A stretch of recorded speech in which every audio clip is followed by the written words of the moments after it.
Okay siya. Okay. So next,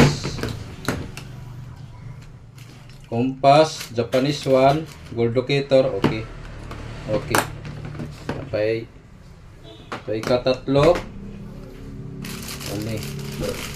Ano Japanese one, na, compass. So complete gihapon siya no. Kaupat, compass, na ay gold locator, na ay Japanese one. Okay. Mani kaupat, ang ikalima. So wala tayo problema sa gamit no. Okay, kompleto gihapon, gold locator, Japanese one, compass, na ay compass. So naatay magamit no, naatay pondo sa gamitonon kayo sa mga area, sa mga area na to, mga digging spot nga way gamit. Kinahanglan jud nga naay sign, naamay sign o mawala, basta naay gold locator. Kay ang uban area wala naay sign pero musagap ang ato ang gold locator.